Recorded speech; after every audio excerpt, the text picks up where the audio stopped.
আসসালামু আলাইকুম প্রিয় দর্শক। আজকের ভিডিওতে আমরা শবে মিরাজের ফজিলত এবং কিভাবে এই রাতকে সঠিকভাবে পালন করা উচিত তা নিয়ে আলোচনা করব। মিরাজ রাসূল সাল্লাল্লাহু আলাইহি সাল্লামের জীবনের অন্যতম শ্রেষ্ঠ মুজিজা। শবে মিরাজ অর্থ ঊর্ধ্বগমনের রাত। রজব মাসের ২৭ তারিখ রাত্রে জাগ্রত অবস্থায় মসজিদে হারাম থেকে মসজিদে আকসা, এরপর বোরাকে করে ঊর্ধ্ব আকাশ পাড়ি দেওয়ার মাধ্যমে আরশে আজিমে পৌঁছে আল্লাহর দিদার লাভ করার নামই মেরাজ।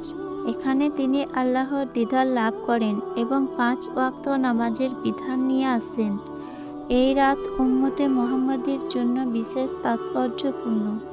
ঊর্ধ্ব ভ্রমণের আগে মহানবী সাল্লাল্লাহু আলাইহি সাল্লাম সব নবীকে নিয়ে নামাজের ইমামতি করেন। এরপর বিশেষ বাহন বোরাকে আরোহণ করেন।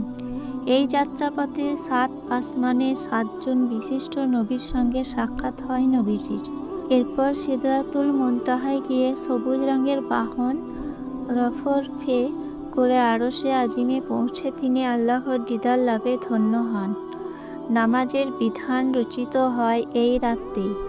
শবে মিরাজ উপলক্ষে শরীয়তের নির্দিষ্ট কোনো আমল বা ইবাদতের কথা উল্লেখ নেই। রাসূল সাল্লাল্লাহু আলাইহি সাল্লাম বা সাহাবায়ে কেরাম এই রাত্রে নির্দিষ্ট কোনো আমল করেননি।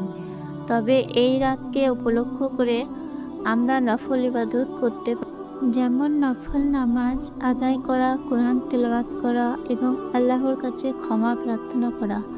এই রাতে কোনো প্রথাগত কাজ করার প্রয়োজন নেই।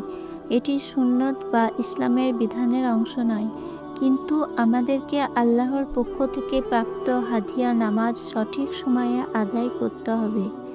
এছাড়াও শিরক না করা, পিতামাতার অবাধ্য আচরণ না করা, এতিমের মাল আত্মসাৎ করা থেকে বিরত থাকা, সম্পদের অপব্যবহার বোধ করা, খাদ্যের অভাবে সন্তানকে হত্যা না করা, অহংকার ও অনুমান নির্ভর কাজ থেকে বিরত থাকা, জেনা ব্যভিচারের ধারে কাছেও না যাওয়া, প্রতিবেশীর হক আদায় করা সহ ইত্যাদি বিষয়ের শিক্ষা আমরা মিরাজের ঘটনা থেকে পাই। আমাদের মধ্যে অনেকেই শবে মিরাজ উপলক্ষে বিশেষ আয়োজনকে ফরজ মনে করেন। এটি শরীয়ত বিরোধী। রাসূল সাল্লাল্লাহু আলাইহি সাল্লাম এবং সাহাবায়ে কেরাম কখনো এমন কিছু করেননি, বরং আল্লাহর নির্দেশিত সঠিক পথে চলা, নামাজ পড়া, শিরক থেকে বেঁচে থাকা, পিতামাতার সেবা করা এবং প্রতিবেশীর হক আদায় করার প্রতি গুরুত্ব দিতে হবে। শবে মিরাজ আমাদের শেখায় আত্মশুদ্ধি, আল্লাহর প্রতি বিনম্রতা এবং নামাজের প্রতি মনোযোগী হওয়া।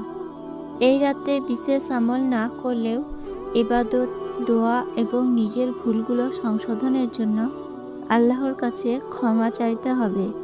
আশা করছি আপনাদের এই ভিডিওটি ভালো লেগেছে। ভালো লাগলে লাইক, শেয়ার এবং সাবস্ক্রাইব করতে ভুলবেন না। আপনাদের সঙ্গে দেখা হবে আবার পরের ভিডিওতে। ততক্ষণ ভালো থাকবেন, সুস্থ থাকবেন। আল্লাহ হাফেজ।